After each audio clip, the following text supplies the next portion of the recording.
ফারহানা ফারিস্তার অনেক আগের একটা ভিডিও আজকে আপনাদের সাথে শেয়ার করতে যাচ্ছি। ভাবলাম আপনাদের সাথে একটু শেয়ার করি। হ্যালো ইভরিওয়ান, আসসালামু আলাইকুম। সবাই কেমন আছেন? আল্লাহর রহমতে আমরা ভালো আছি। এই ভিডিওটা করেছিলাম আমি ফারহানা ফারিস্তা যখন আরকি ১৫ মাসে টিকা দেয় সেই সময়কার আরকি ভিডিও।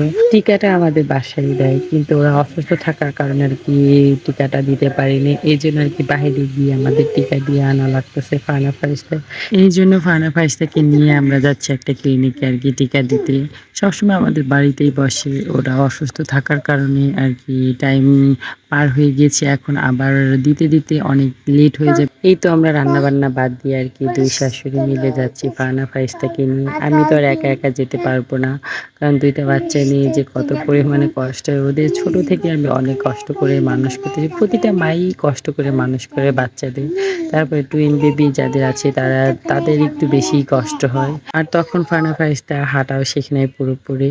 তখন আরকি একটু করে কেবলমাত্র হাঁটা শিখতেছিল। এইদিকে ২ ভাই-বোন তো কোথাও বেরোয়া দেখলে অনেক খুশি হতো। ছোট থেকেই তারা অনেক খুশি হয় বাইরে আরকি কোথাও গেলে পারে। ২ ভাই-বোন তো আর বুঝতেছে না যে তাদের ইনজেকশন দিতে যাচ্ছে।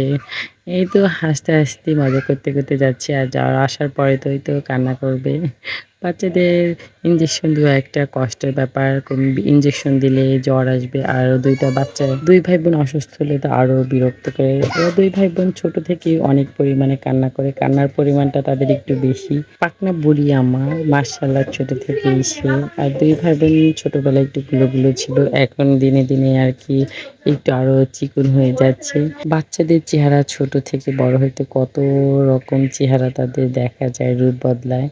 এই তো আমরা রিক্সায় করে যাচ্ছিলাম রোদের মধ্যে। রিক্সায় করে যাচ্ছিলাম কিন্তু অল্প একটু পথ। কিন্তু অজানা পথ তো আমরা কখনো ওই পথে আমি যাইনি। এইজন্য মনে হচ্ছিল অনেক দেরি লাগতেছে। মনে হচ্ছে পথ ফুরাচ্ছি না। দেখবেন অচেনা পথে গেলে সহজে মনে হয় পথ ফুরায় না। কিন্তু আবার বাসায় আসার সময় দেখবেন মনে হচ্ছে তাড়াতাড়ি চলে আসবেন। এই তো দেখতে আমরা তারপরে চলে আসলাম জায়গাটাতে। এখানে তো এসে ফারহান ফারিস্তা নামার জন্য পুরো পাগল হয়ে গিয়েছে ২ ভাই-বোন চেয়ারে বসার জন্য। এদিকে কিছুক্ষণ বসার পরে আরকি ইনজেকশনটা রেডি করার পরে ২ ভাই-বোনকে দিচ্ছিল। ২ ভাই-বোন আরকি ওর দাদির কোলে বসে ইনজেকশনটা নিয়েছে। আমার ভয় করে যতবার ইনজেকশন দিয়েছে ওর দাদি না হলে ওর নানির কোলেই ছিল। এই তো আমি একটু আরকি ভিডিও নিচ্ছিলাম। ফারহানের দোয়ার পরে ফারহানের কান্নাটা আমি আরকি থামানো শেষ করে তারপর ফারিস্তারটা আরকি দিচ্ছিল। ফারিস্তা বুড়িকে তো ধরেই রাখা যাচ্ছিল না। ও হাত পা আরকি নাড়াচাড়া করতেছিল। এই তো ইনজেকশন দেওয়া শেষ করে আমরা বাড়িতে চলে গেছিলাম। আমি আর কোনো ভিডিও করি নাই। ভিডিওটা এই পর্যন্ত। ফারহানা ফারিস্তার ভিডিওটা কেমন লাগলো সবাই কমেন্টে জানিয়ে যাবেন। নেক্সট কোনো ভিডিওতে দেখা হবে। আল্লাহ হাফেজ।